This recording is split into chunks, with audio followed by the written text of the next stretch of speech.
Halo teman-teman mahasiswa, selamat datang lagi di seri pengantar ekonomi makro. Kalau di episode sebelumnya kita sudah bahas soal inflasi, di mana harga-harga pada naik. Kali ini kita akan bedah sisi lain dari masalah ekonomi makro yang gak kalah penting, yaitu pengangguran. Kamu pasti pernah lihat berita tentang tingkat pengangguran yang naik kan? Atau mungkin ada teman yang curhat, udah lulus, tapi kok belum dapat kerja juga ya? Nah, fenomena itu bukan cuma masalah pribadi teman-teman, tapi juga masalah besar bagi ekonomi nasional. Yuk, kita kupas tuntas bareng-bareng.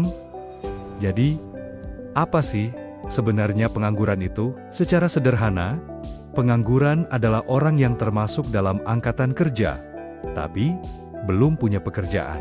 Penting untuk dicatat ya, yang dihitung sebagai pengangguran itu bukan anak sekolah, mahasiswa, atau ibu rumah tangga yang memang tidak sedang mencari kerja. Yang dihitung adalah mereka yang aktif mencari kerja, mau dan mampu bekerja, tapi belum juga dapat kesempatan. Misalnya, seorang sarjana yang baru lulus dan lagi sibuk kirim-kirim CV ke banyak perusahaan.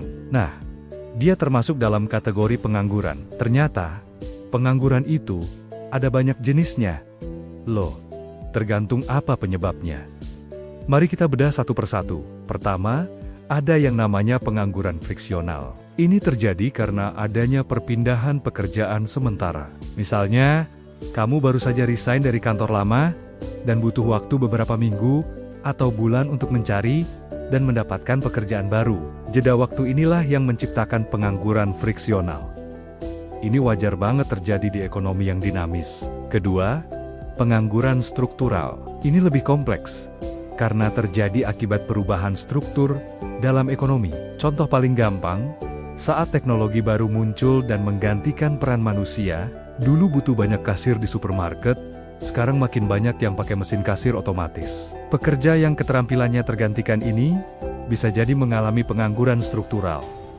Ketiga, ada pengangguran musiman. Sesuai namanya, ini terjadi karena pergantian musim. Biasanya, ini banyak ditemukan di sektor pertanian, perikanan, atau pariwisata. Misalnya, petani panen yang hanya bekerja pada saat musim panen tiba, atau pemandu wisata di destinasi yang ramai hanya saat musim liburan. Di luar musim itu, mereka tidak memiliki pekerjaan. Keempat, pengangguran siklis. Ini yang paling sering kita dengar saat ada krisis ekonomi. Pengangguran ini terjadi karena kondisi ekonomi secara keseluruhan sedang lesu atau mengalami resesi. Saat permintaan barang dan jasa turun, perusahaan terpaksa mengurangi produksi dan akhirnya mengurangi jumlah karyawan untuk menekan biaya. Terakhir, ada pengangguran terselubung. Ini kondisi di mana jumlah pekerja sebenarnya lebih banyak dari yang dibutuhkan untuk menyelesaikan suatu pekerjaan. Akibatnya, produktivitas per orang jadi sangat rendah. Contohnya, satu warung kopi kecil yang sebenarnya cukup dikelola oleh 2 orang, tapi dijaga oleh 5 orang. 3 orang lainnya itu, secara teknis adalah pengangguran terselubung. Lalu, bagaimana cara kita tahu seberapa besar masalah pengangguran di suatu negara? Kita mengukurnya dengan tingkat pengangguran. Rumusnya simpel banget kok. Tingkat pengangguran sama dengan jumlah pengangguran dibagi jumlah total angkatan kerja. Lalu hasilnya dikalikan 100%. Misalnya, di Indonesia ada 140 juta orang angkatan kerja, dan 7 juta diantaranya belum bekerja. Berarti, tingkat penganggurannya adalah 7 juta dibagi 140 juta. Dikali 100%, hasilnya adalah 5%. Angka inilah yang sering kita lihat diumumkan oleh Badan Pusat Statistik atau BPS setiap periode tertentu. Nah, apa saja sih penyebab utama pengangguran? Faktornya banyak dan saling berkaitan. Pertama, pertumbuhan ekonomi yang lambat. Kalau ekonomi lesu, perusahaan juga enggan merekrut karyawan baru.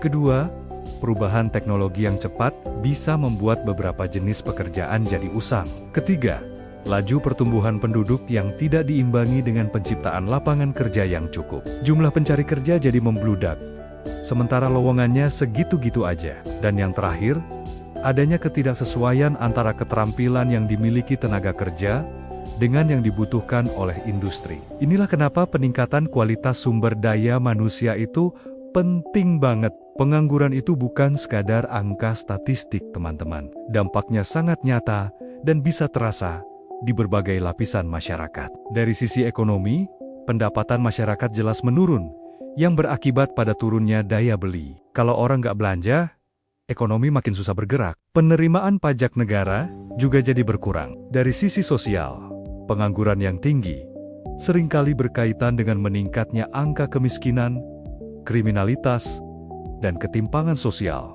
Dan jangan lupakan dampak psikologisnya. Tidak punya penghasilan tetap bisa menyebabkan stres, kehilangan motivasi, bahkan depresi. Jadi, ini adalah masalah serius yang menyentuh langsung kehidupan banyak orang. Tentu saja, pemerintah dan masyarakat tidak tinggal diam. Ada berbagai cara yang bisa dilakukan untuk mengatasi pengangguran. Salah satunya adalah dengan meningkatkan investasi dan pembangunan infrastruktur.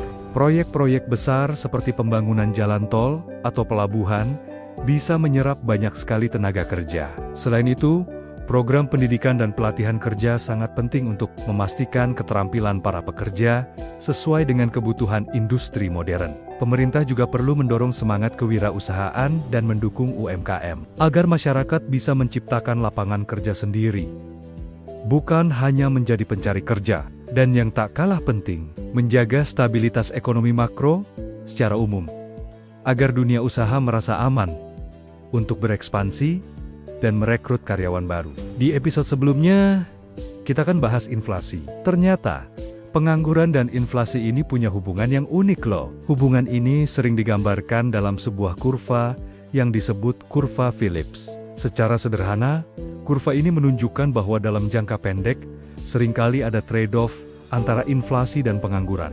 Ketika pemerintah mencoba menekan pengangguran dengan mendorong pertumbuhan ekonomi yang sangat tinggi, terkadang hal itu bisa memicu kenaikan inflasi. Sebaliknya, kebijakan untuk menekan inflasi yang terlalu ketat bisa memperlambat ekonomi dan menyebabkan pengangguran meningkat. Mencari keseimbangan antara keduanya adalah salah satu tantangan terbesar dalam kebijakan ekonomi.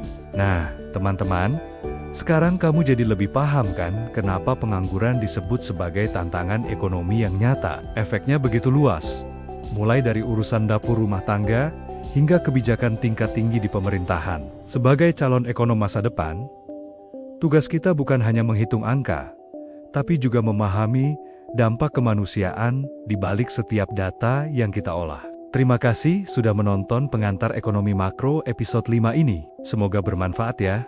Di episode berikutnya, kita akan membahas peran penting pemerintah dalam mengatur ekonomi melalui kebijakan fiskal. Pasti seru banget. Jangan lupa like, share video ini ke teman-temanmu, dan yang paling penting, subscribe channel ini biar kamu nggak ketinggalan episode 6. Sampai jumpa, dan tetap semangat belajar ekonomi.